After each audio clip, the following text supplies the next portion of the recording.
subscribe to the channel. So as you're about to see, I am doing a custom paint job on my buddy's Harley. So I'm going to go ahead and paint this part right here. I've already finished the tank up somewhat. I still got to give it one more coat, re-clear it, fix a couple little things here and there. But it came out pretty damn nice for my first lace job. I have already painted multiple colors and stripes before on RVs, so it wasn't that difficult for me. But it came out pretty well. Check it out. Alright guys, so I went ahead and laid some white, and I only just laid the white right around where I'm going to do the white outline at for the pinstripe. So I'm going to let this dry for about 20-30 minutes, probably about 30 minutes or so. And I'm going to come and I'm going to go ahead and lay out my pinstripe, and then I'm going to either spray the red or spray the silver and then mask off. I don't know, one or the other. I'll probably just spray the red, get that out the way. But yeah, let's get going. Let's keep going. As far as these other pieces, I already got the pinholes covered up on this, just another little skim coat on both sides. And then I have this bag right here. There was some damage right here, so I just put some primer on it. Primer sprayed out a lot of thick. It's a 1K primer, so I guess I didn't reduce it down enough, but I got it on there. I'm gonna send that down. I'm gonna just let that sit there and dry for maybe about an hour or so before I do anything with it. So I'm just going to, I guess, pretty much just continue on to the next part.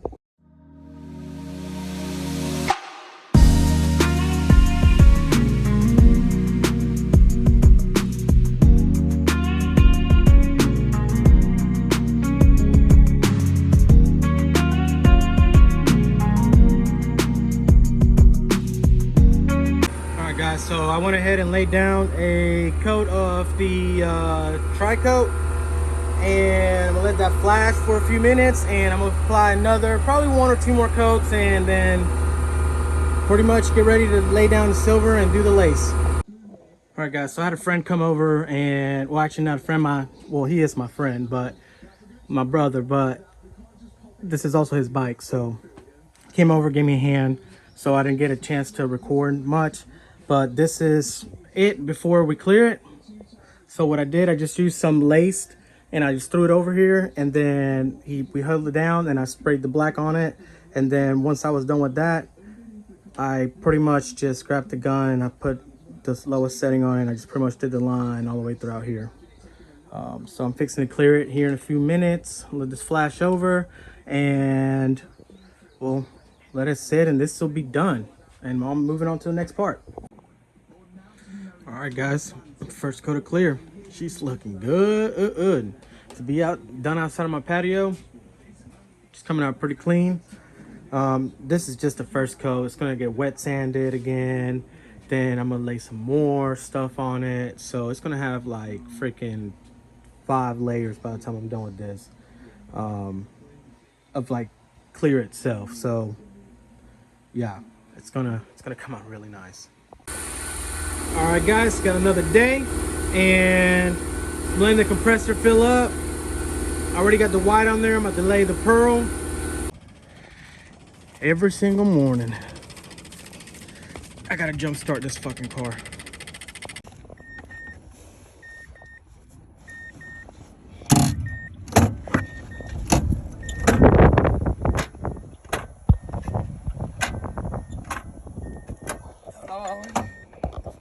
It's down.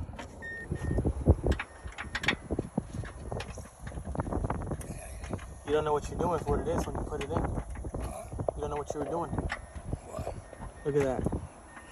Didn't you say you changed that? I changed that shit. Yeah, you don't know how to. You don't know what you're doing. Look what happened. Oh, yeah, cabrón. You should have let me do it, and you would have clutch right now. Le digo, era un poquito, no, yo ya tenía una casa.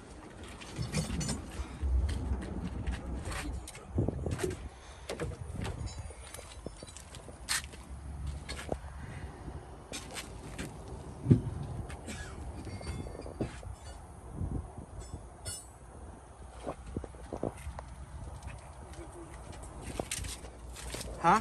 I don't have a jack. My car don't come with a jack.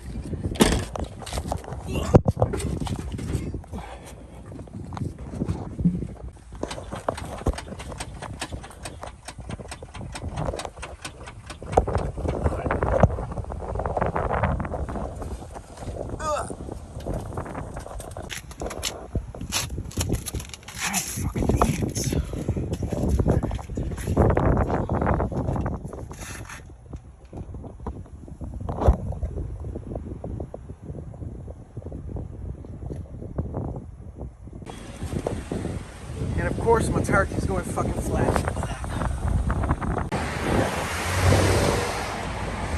And I'm riding on a hopeless prey right here. Flat tire. Or almost flat.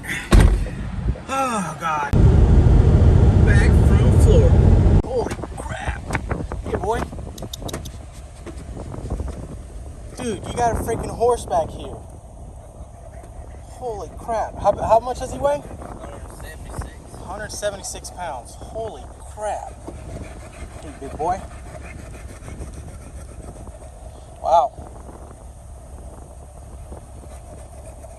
Dang. Well, guys, this is why I had flat tires. This one there, look at that. And my passenger side's looking the same, so I'm assuming the front one's the same. All right, guys, so we're back at it again, and I got a jack. We're going to go ahead and continue to attempt to remove this manifold. I'm going to jack up the engine and yeah, attempt to remove this manifold so I can at least test fit the new one on there. See what I gotta do. So let's get to it before the sun goes down. And then of course we're gonna attempt to do this side too. So I just watched the video on YouTube. I gotta race the engine. So let's get to it. I got a Corvette right here, guys. Let's see how it goes. Coast looks clear to me.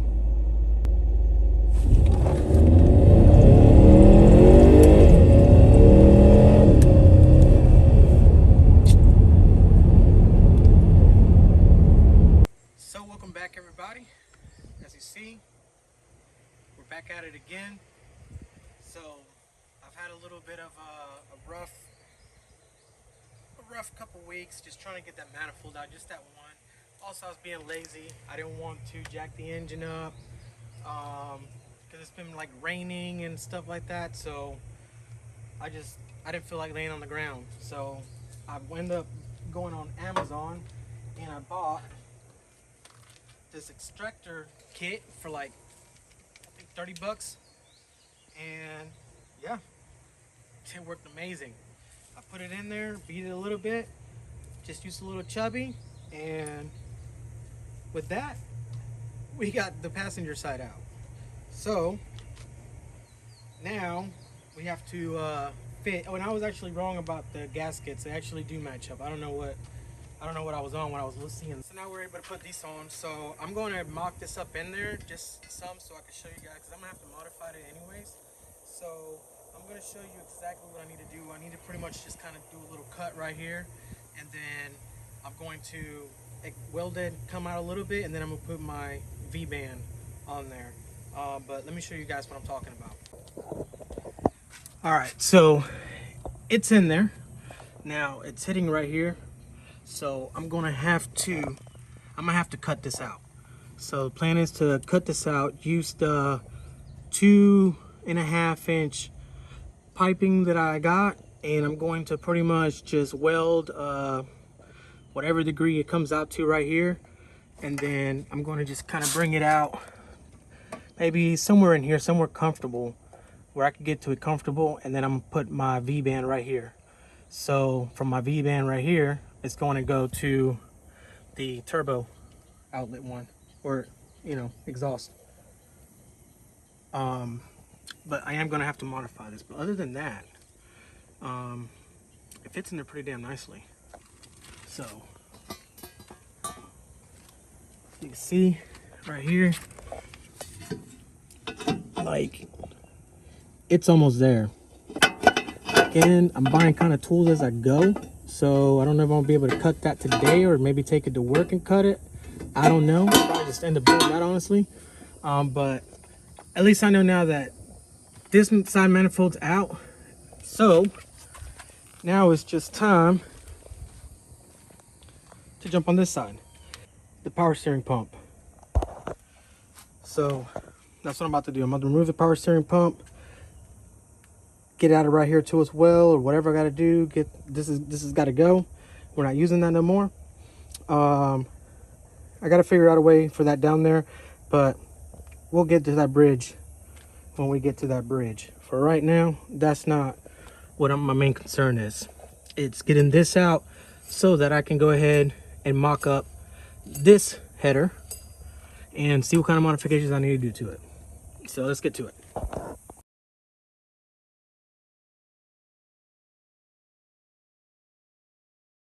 All right, guys. So it may look like I have not done much, but believe me, I have. So we already know this side's out. Now I got this side out, but it's still in there. So I already got it all unhooked. I just got to drop the rear end of the exhaust and pull that bad boy out, put my new one in. I believe I have pretty nice clearance. I did disconnect the steering rod for now, but I'm gonna have to remove and get away without having the oil level rod thingy, because that actually went between the ports. So since my new manifold or header, whatever it is, it's a straight solid piece, so it won't have the cutouts in between each port. So because of that, I'm gonna have to either figure out a way to move that around, or just, I don't know, figure out a way to just top it off with oil. And I mean, honestly, if all goes well and nice and how it's supposed to, I don't think I would need that, because I mean, it's just going to be a race truck, so it's going to be an everyday driver. So I'm pretty sure after a couple pulls, couple passes, I'm going to do the oil change on it. So it's not like I have to actually maintain the oil on it every single day, you know, kind of keep an eye on it, because it's not going to be driven every day. But so these are out. So tomorrow when I come back from work, I'm going to get these off, go ahead and start figuring out where I need to cut for the new manifolds, because I am going to have to cut. Same for this side, I'm going to have to cut because it touches right in here. So pretty much once I get those put in there and mounted, I mean, it's from there pretty much. I am debating on taking the engine out, but I still don't know yet. If I do, it's just to give it a nice clean and a complete gasket change. But knowing myself, if I do take it out, I will have to stop myself from actually doing a complete rebuild, because I don't want to do that. So let's see which route we go. So that's it for now, guys. I just wanted to give you guys a small little update of where we're at. I know it's been a little while since I've taken this one out, but again, I got a lot of projects going on, so you know, it is what it is. But we haven't forgotten about her. We're still moving on with her. So it's just going to take a little bit of time here and there. But now, honestly, that I have these out and I can pretty much start cutting, I'm just waiting for this weekend. I can get my tools, my welder, my cutter, and I'm going to start pretty much custom making the exhaust coming out where they're going to link together and start routing that up. But yeah, thanks for watching, and we'll freaking see you later.